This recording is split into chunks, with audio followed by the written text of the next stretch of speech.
Hello, friends. Thanks for joining us. Don't forget to smash that subscribe button. It's really been helpful to grow the channel. Leave a like, leave a comment. Benny, where can they find us on social media? Yeah, you can find us, Ray, Benny Sports. We're on Twitter, Facebook, Instagram, and of course, TikTok. Yuck.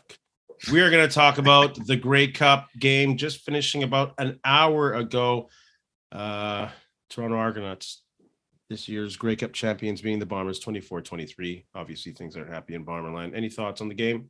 Of course, you have thoughts on the game. Yeah, I mean, congrats to the Argos. They came out on top in this game. They played a pretty good game. Their D was pretty strong. It's a tough way for the Bombers to go down, but we've seen it all season. They've been in these games, close games, and at the end of it, they end up pulling it off. And at some point, those are going to run out. And tonight it ran out. They had chances at the end, but it just wasn't meant to be. 3 keys to them losing. What do you have any thoughts on that? I know I have some keys had them losing. Number 1 would be Buck Pierce. For the past couple weeks in the playoffs, I've been hollering this guy's name because he has not shown up all year. When they need plays, when they need different looks, when they need motion, he's not calling it. And that happened again tonight. That offense looked bland from the start. Didn't look like they had any kind of game plan. The running game started working. He veered off of that. I have no confidence in Buck Pierce, man. Sorry. It's a thorn in my side all year. Yeah, it was a pretty stale effort there, especially we had texted a little bit back in the first half kind of thing, and the opportunities that the Bombers let slip through their hands with great field position. There was 2 second and 4, 2nd and 5. They went for runs on both those second downs, and they're both stuffed immediately. It's not like they got 3 yards out of it. They didn't even get a yard. And you're kind of thinking, okay, well, what the heck's going on? And that was early in the game, and that was still, Claros had only thrown even a few passes by then. So you're like, just maybe mix it up. But I do agree, it was stale. The offense just couldn't get it going tonight. The run game actually ended up with some decent yardage. Absolutely. But Claros, he was out of sync even early, and it's unfortunate way for them to go down. Do you think of missing a week of practice as a factor? It could have been. I mean, what did O'Shea say earlier? He goes, he didn't need practice, but maybe he did, and maybe it would have helped, be a little bit more rhythm. Like he was okay even in the West Final, right? Yeah. It wasn't anything spectacular. And you expected a little bit more out from him, but he ended up under 200 yards, throwing that late interception, even to Enoch Mwamba there, when you have a chance to possibly win the game. It's it was uncharacteristic of him tonight. Yeah, he did look like he was off. Like I texted you in the first 5 minutes of the game saying they're off by inches. Yeah. How he him and Schoen almost connected. He had Ellingson wide open and he was off a little bit. And that bit them in the ass, being off those inches because they weren't making those plays. And I can't say enough about Buck Pierce. Yeah, is him being considered for a head coach position? Go ahead. Good luck. Yeah, I don't think he's going to be considered now. I think it'll be status quo for the Bombers after this one. But like you say, that early one to Dalton Schoen, if they hit that, and maybe if it's a little bit, a better throw, it's out more in front of Schoen instead of kind of him having to reach back or stop and slow up there. That's a big play, and that gets them going a little bit earlier, and maybe gets that offense in rhythm. But it just didn't find it. Even the Ellingson one, like you say, he had him. Like he had him even without even running. But then when he's on the run and as a pass, he's hit lots this year, right? And they just missed it. Yeah. Another issue that bit us in the butt late in the game was not having Jackson Jeffcoat out there. Willie Jefferson is an amazing player, and so is Adam Bighill and Casey Sales and Jake Thomas. But without Jackson Jeffcoat, Chad Kelly had all day, especially with his feet. Yeah, and that's a big change when you go from a McLeod Bethel Thompson, who's not really a runner, to now Chad Kelly, right? Yeah, that was a big play. Like even you go back, okay, punt return, great punt return for Toronto, gets them into Winnipeg the field, but then the penalty on Brandon Banks pushes them back. Yeah, and you're at what, 2nd and 25? You're thinking, okay, you should be able to stop him, and then they end up converting, and it's like, wow, and they converted because of his legs. So yeah, and the D, for me, the D played pretty good today. I mean, they didn't give up a lot. That's an uncharacteristic fourth quarter touchdown, but the Bomber O did not help them out in that fourth quarter. You went into that fourth quarter up 9, right? Yeah. Off the kick return, because then the missed convert, which I'm sure we'll talk about. And then, so you had 15 minutes, 10 or 9 point lead, and then the offense didn't generate anything else after that. You know, and the defense held pretty good until that last series for Toronto, or not the last series, but the second last series, basically. You know, so they played well again, and it's just the offense didn't bail them out and move the ball. So, yeah, and also the defense did not play well when they had to. When they had to hold strong, they got run over pretty well by not Harris, but more Roulette. Who had a great game. But going back to Chad Kelly, all effing year, I've been hounding. Hey, where's the Chad Kelly packages? Where's the Chad Kelly packages? And look who gets to play this game and finish off the Bombers. Chad Kelly, son of a gonch. That really sucked watching that, man. I wanted to see this guy play all year. Now he plays and he beats the Bombers. Ugh, of course. Heartbreaking. But yeah, it probably hurt for the Bombers and their Bomber D to actually face Kelly instead of keep going with McLeod Bethel-Thompson in the game, right? Yeah.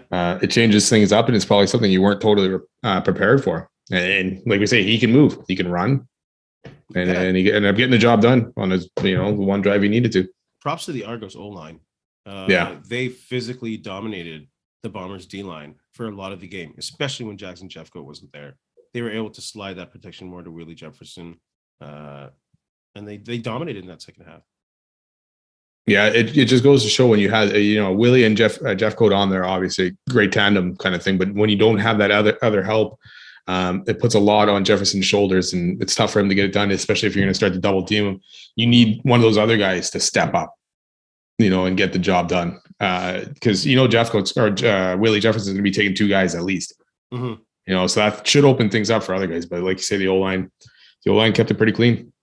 So we might as well address this rouge that was missed, one of many that have been missed by Leggio. I've been preaching patience all year, but since the season's over, what a that is a single that you should hit, and we didn't go into overtime because of that single.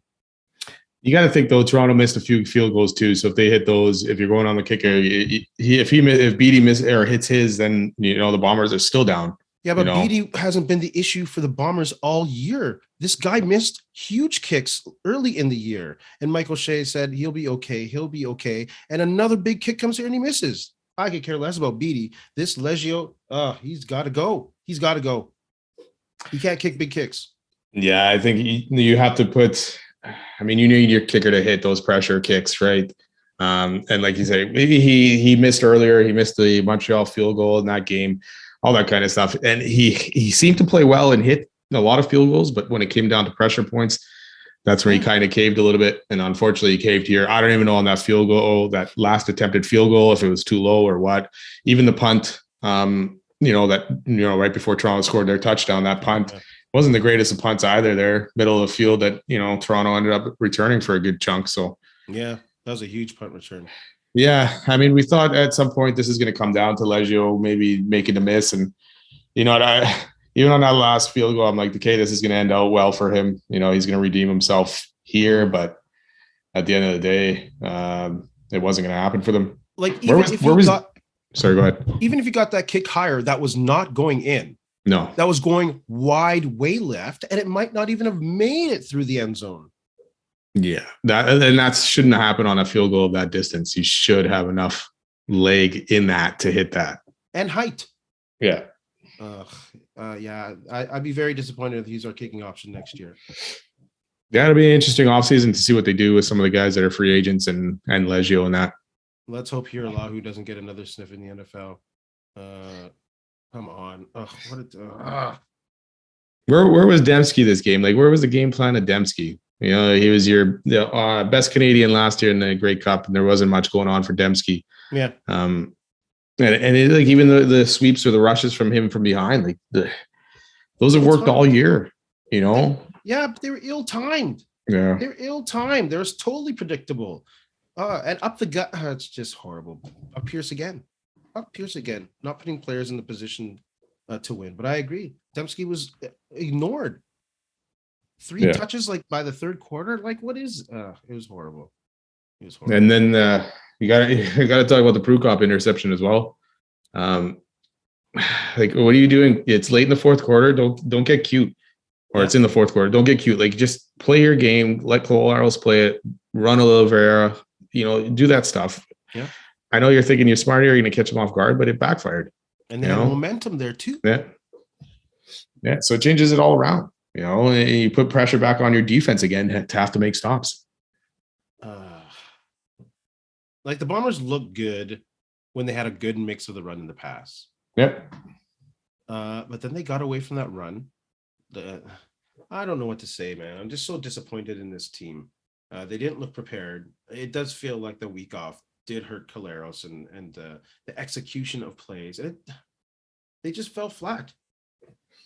Yeah, there was lots. I mean, there's tons of mistakes in this game that that the Bombers have not done over the last couple of seasons and years or whatever, right? Yeah. And you're thinking maybe it finally caught up to them that, I don't know, maybe they thought it was destiny that they're going to win this game and win it easily, or what, or they just Toronto came out more prepared than Winnipeg. You got to put some of this on the coaching as well, like Buck, obviously, right? The special teams again. I know they returned one, but then you had a blocked field goal. Like that shouldn't happen either. So no, and that huge punt return, like the Javon Leake punt return, it set up everything for them. It made it so easy for Chad Kelly.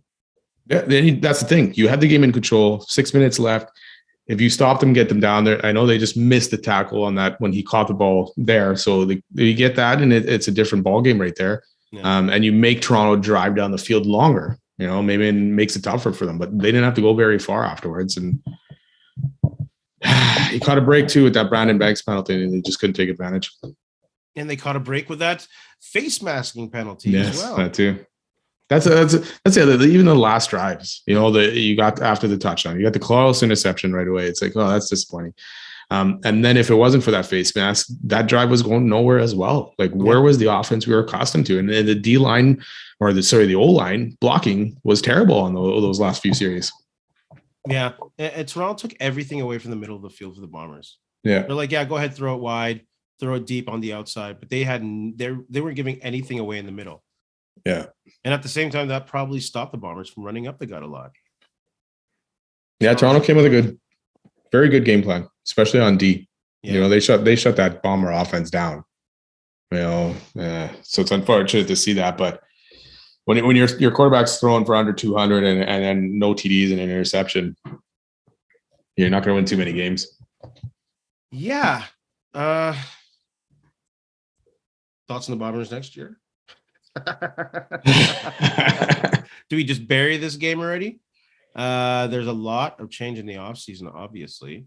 But if we're going to be nitpicky here, we got to remember that this team went 15-3, had a very good season. I don't think they were as good a team as they were last year, to be honest with you. I think that team was more dominant. But if you're going to focus on one thing, other than kicker, what would you be looking at?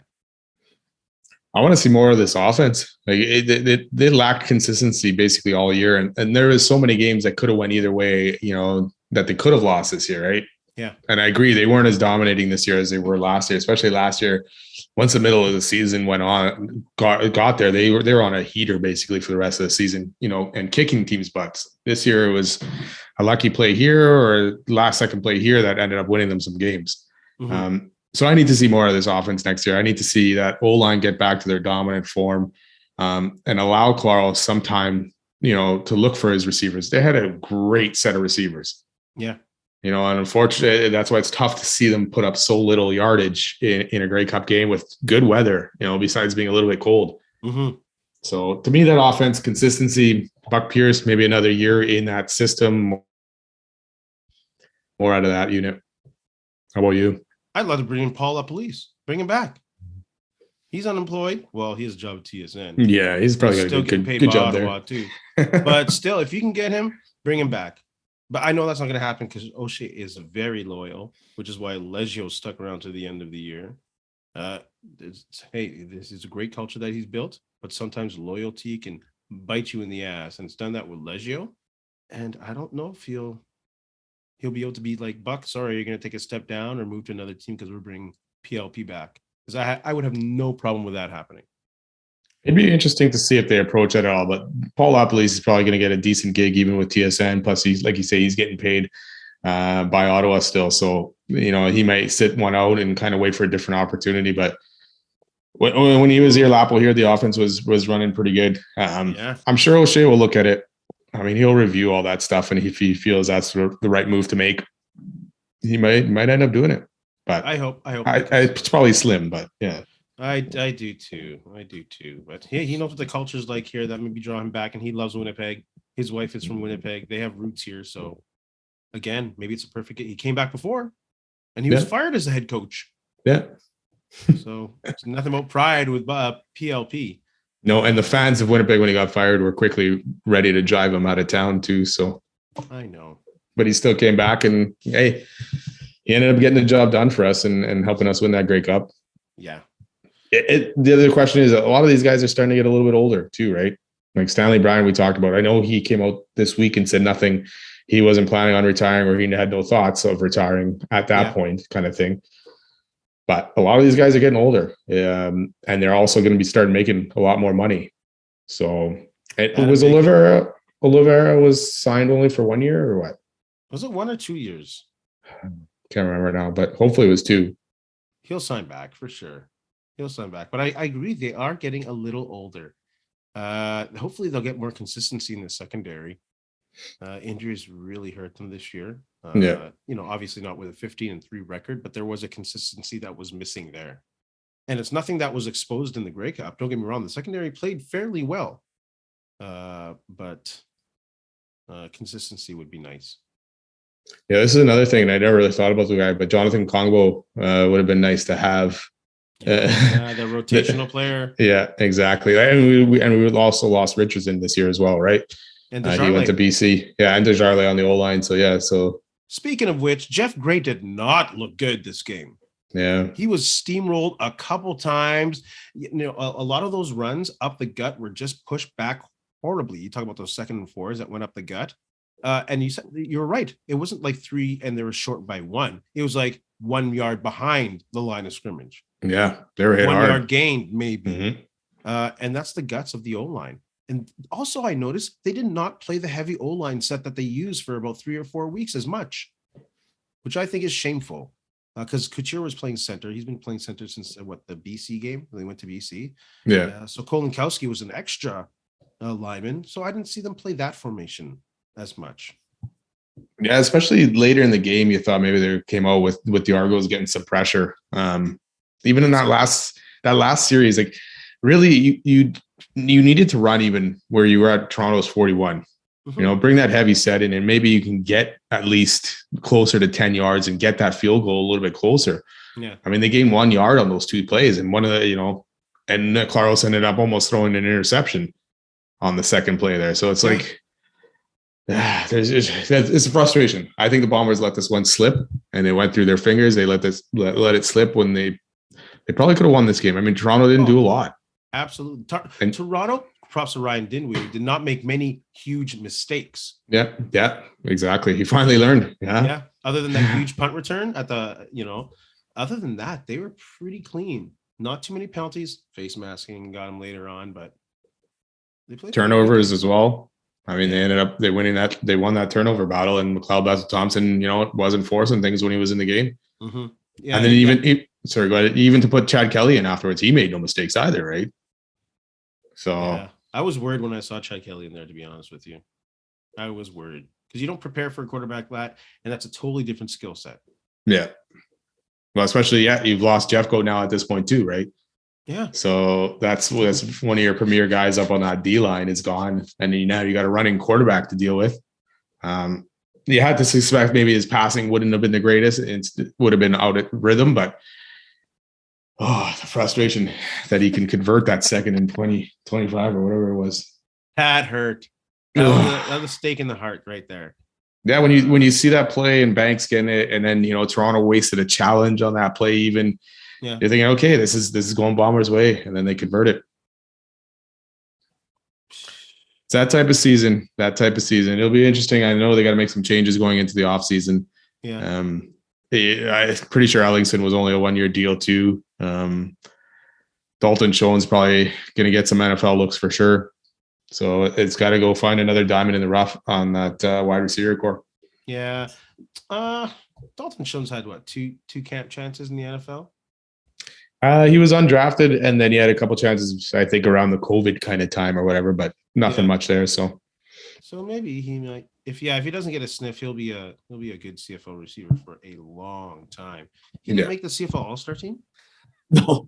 The CFL PA All-Star team. Yeah, he was first in yards. Yeah. First in touchdowns. Yeah. What a joke. Let's just mention those CFL awards. The Bombers represented well again. Congrats to Zach Caleros, Dalton Schoen, Stanley Bryant, Mike O'Shea. Am I missing someone? No, that's it. Yeah. Congratulations to them. Any doubt in those? No, not at all. Yeah. But I'm sure they would trade all 4 of those in for a Grey Cup championship instead, right? I know. But yeah, no question on those. You know, that's a funny thing with Dalton Schoen not getting a CFLPA All-Star team after all that. Even the CFL All-Star team, it ended up being more Calgary guys than Bombers. And you're thinking, okay, a team that's 15-3, you think they'd represent a little bit more, but at the end of the day. The Bombers are favorites to win the Grey Cup next year. Bombers, BC, Calgary, and then Toronto. Is that a slap in the face in Toronto? Probably a little bit, but I mean, look at Toronto's season. Really, they didn't beat a lot of teams over 500, right? Yeah, they lost to BC, they lost to Winnipeg, they lost to Calgary. So really, they won the game that counted the most against a team that was over 500. So hey, props to them on that.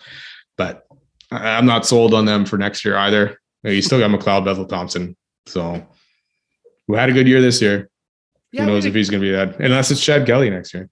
It was a great. Oh, that'll be exciting. I'm excited to see him play somewhere. Maybe Saskatchewan will pick him up.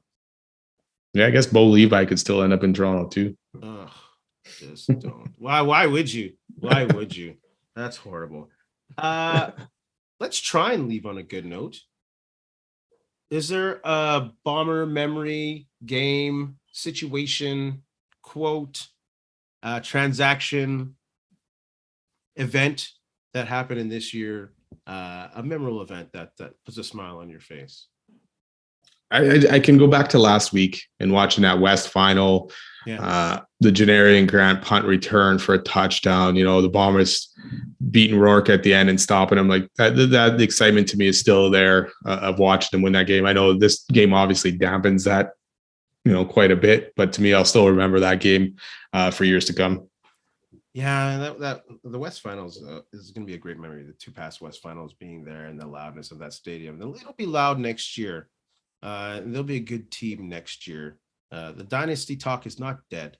If they win one next year, the conversation is reignited, if not cemented. The memory I have is probably the Banjo Bowl, where they smashed them like 50-something to 20-something. That was probably just a favorite game to be at. It's always fun to smash Saskatchewan. It would have been nice to win that Grey Cup in Saskatchewan. Exactly, yeah. But wasn't meant to be. But yeah, that'd be my favorite memory of this season. Bomber fans, if you got a favorite memory of the 2022 season, I know it was a rough way to end it. Put it in the comment section. We'll give you all a shout out next episode. We're going to take a little break for about a week or so, just to recompose after this Bomber loss, take a breath, have a couple shots. Then we'll be back in action with some Winnipeg Jets talk, NHL talk, and whatever else is going on in the sports world, including the crazy World Cup. Did you hear about this, President? No. Qatar president? No, the president of FIFA in his statement. Oh, yes. Yes. I am Qatari. I am Muslim. I am gay. I am a migrant worker. I understand the spirit of the statement, bro, but you're not. No, you're not. So the World Cup, without any booze, with journalists being harassed, is off to a wonderful start, and Qatar losing. Yeah, and looking terrible in that loss today, too. So the first ever host team to lose their first game. Yeah. What a mess. It's going to be a mess, but you know what? It's exciting at the same time to think Canada is there. Their first game's Wednesday. It'll cool to see them in there. Too bad it's where it is, but I think it'll still end up being a decent tournament. Yeah. But there will be some interesting stories over the next month for sure coming out of there. Oh, yeah. And we'll be on it. On it. There'll be a lot of brickhead moments, I believe.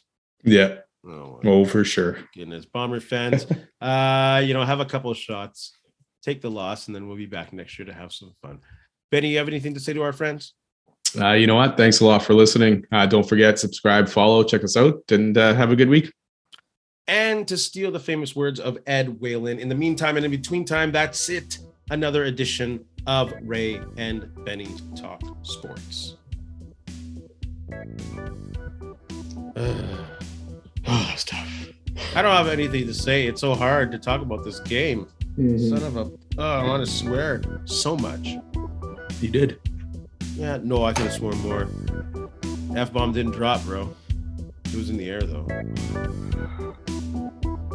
I'm not going to be able to sleep tonight, man. No, it's going to take a bit. That's why I ended up having a beer. I wasn't even going to have one. I'm like... A beer? Yeah. Oh, man. Hey, friends and neighbors, don't forget to check us out online on Facebook, TikTok, Instagram, and Twitter at Ray Benny Sports. And don't forget to check out our YouTube channel. Leave a like, leave a comment, tell us what you think.